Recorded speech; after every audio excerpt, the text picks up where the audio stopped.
kalayaan. Tama. Tayo ay malaya.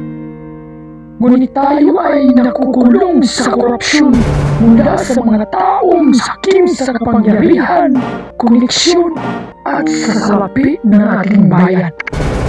May dating pa bang bagong pag-asa na tayo ay lumaya mula sa nakakalungkot na pamamahala? Ha? Mabuhay ang watawat ng Pilipinas. Mabuhay ang sambayanang Pilipino.